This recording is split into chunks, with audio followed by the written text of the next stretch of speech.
나는 전능하신 아버지 하나님, 천지의 창조주를 믿습니다. 나는 그의 유일하신 아들, 우리 주 예수 그리스도를 믿습니다. 그는 성령으로 잉태되어 동정녀 마리아에게서 나시고 본디오 빌라도에게 고난을 받아 십자가에 못 박혀 죽으시고 장사된 지 사흘 만에 죽은 자 가운데서 다시 살아나셨으며 하늘에 오르시어 전능하신 아버지 하나님 우편에 앉아 계시다가 거기로부터 살아있는 자와 죽은 자를 심판하러 오십니다. 나는 성령을 믿으며 거룩한 공교회와 성도의 교제와 죄를 용서받는 것과 몸의 부활과 영생을 믿습니다. 아멘.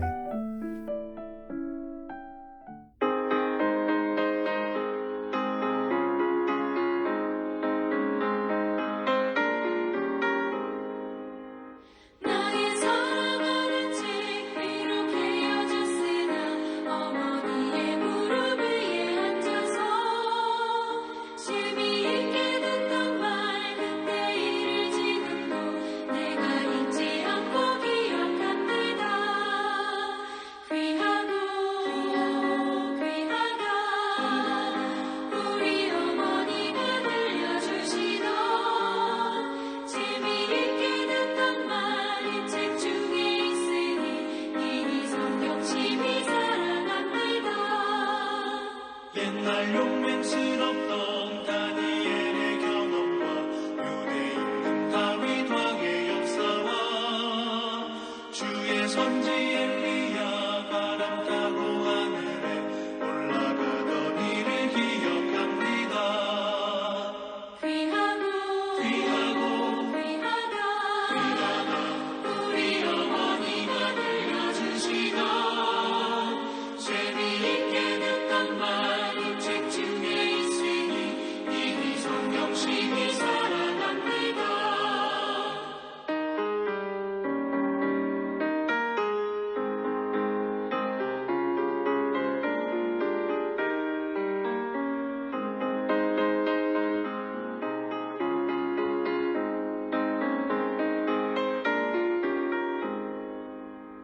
예수 세상 계실 때 많은 고난 당하고 십자가에 달려 죽인 하나님 어머니가 읽으며 눈물 많이 흘린 것 지금까지 내가 기억합니다. 귀하다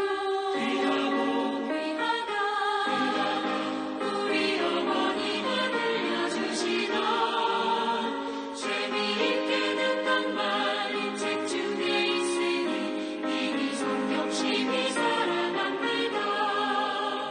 그때 일은 지나고 나의 눈에 와닿고 어머니의 말씀 기억하면서 나도 시시된 대로 성경 말씀 읽으며 주의 뜻을 따라 살려 합니다. 귀하다 우리 어머니가 들려주시던 재미있게 듣던 말 이 책 중에 있으니 이 성경심이 사랑합니다.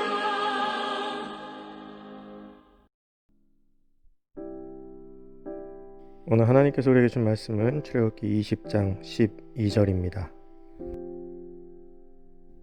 내 부모를 공경하라. 그리하면 내 하나님 여호와가 내게 준 땅에서 내 생명이 길리라. 아멘.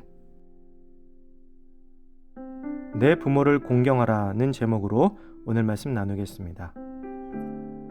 십계명은 하나님의 백성의 근본이 되며 핵심인 율법입니다. 그런 점에서 이스라엘 백성은 십계명의 순종을 통해 하나님과 더욱 깊은 관계를 형성해 나갈 수 있었습니다. 그런데 십계명은 단순히 지켜도 되고 안 지켜도 되는 것이 아닙니다. 분명 하나님께서는 하라 혹은 하지 말라는 확실한 명령을 내리셨습니다. 즉 십계명은 하나님의 절대적인 명령이며 우리는 그것을 필수적으로 지켜야 하는 규범인 것입니다. 우리는 세상이 만든 법, 예를 들면 신호를 지키고 쓰레기를 버리지 않는 것과 같은 당장 범칙금을 낼 수 있는 법은 최대한 지키려고 노력합니다. 그러나 십계명과 같이 하나님께서 주신 명령은 지키면 좋지만 안 지켜도 별일 없는 것으로 여겨버리고 맙니다. 별로 어기는 것을 두려워하지 않는 것이죠. 왜냐하면 당장에 내 삶에 손해를 보는 것이 없어 보이기 때문입니다. 그러나 우리는 당장을 보고 사는 사람이 아닌 하나님 나라를 바라보며 미래를 바라보며 나아가는 사람들입니다. 그렇게 당장의 손해가 문제가 아니라 하나님의 명령이기에 반드시 지켜야 하는 것입니다. 우선 하나님께서는 하나님과의 관계를 통해 축복을 누릴 수 있는 계명 뒤에 우리가 삶에서 사람과 사람 사이에 반드시 지켜 행하면 삶의 행복을 주는 6가지 계명을 더 말씀하고 계십니다. 부모를 공경하고 사람이 사람을 공격하지 않고 부부가 배신하지 않으며 남의 것을 훔치거나 거짓말하지 않고 남의 것을 탐내지 않는 세상, 이런 세상 속에서 산다면 우리가 하는 염려의 대부분은 사라지게 될 것입니다. 마치 10계명이 인간을 법으로 옥죄며 힘들게 하고 괴롭게 하는 것처럼 느껴지지만 실상은 그것을 지켰을 때 우리에게 오는 보상은 상상한 것 이상으로 훨씬 좋은 세상이 되는 것입니다. 그런 의미에서 나머지 6개의 계명을 우리가 마음속에 깊이 새길 수 있었으면 합니다. 부모는 하나님의 창조 역사의 동역자로서 우리를 이 땅에 탄생시킨 분들이십니다. 하나님을 믿던 믿지 않던 부모라는 존재는 하나님의 창조 사역에 동참하는 자들이며 이것만으로도 공경을 받고 존경받아 마땅한 존재가 되는 것입니다. 물론 이것이 부모를 하나님과 동급으로 두라는 것은 아닙니다. 대신 우리는 부모를 하나님의 대리자로 이해함이 마땅하다는 것입니다. 이것은 반대로 부모로서의 역할을 이야기하기도 합니다. 하나님께서는 창조하시고 세상을 내버려 두지 않으시며 자신을 희생하신 것처럼 부모도 낳은 자녀를 버려두지 않고 자신을 희생하는 삶에 동참해야 하는 것입니다. 하나님께서 인간을 만드시며 인간에게 처음 주신 명령이 생육하고 번성하라는 것이었죠. 생육하고 번성하는 것은 결국 부모와 자식이 끊임없이 이어져 내려올 때 가능한 것입니다. 그리고 단순히 생명만이 끊어지지 않는 것이 아니라 그 안에 하나님을 향한 믿음도 이어져 내려와야 하는 것이죠. 그것이 하나님께 영광을 돌리며 하나님의 명령에 순종하는 길입니다. 부모에게 함부로 대하며 자식을 자신의 소유물로 여기면서 그리스도인으로서 오실 예수님을 기다린다고 말하는 것은 하나님의 명령에 순종하지 않으면서 권리만 누리려는 죄가 되는 것입니다. 우리는 하나님께서 사람 사이의 계명 중 왜 제1로 부모 공경에 대해서 말씀하셨는지를 생각해 봐야 됩니다. 온전히 믿음의 역사가 하나님의 은혜가 흘러가기에 가장 좋은 길은 부모에게서 자식으로 이어지는 길이기 때문입니다.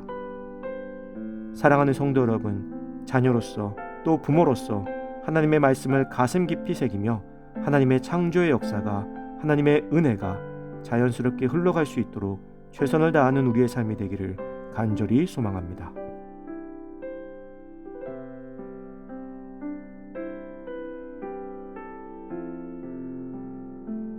이 시간 주어진 기도 제목을 놓고 기도하고 또 각자의 기도 제목을 가지고 기도하도록 하겠습니다.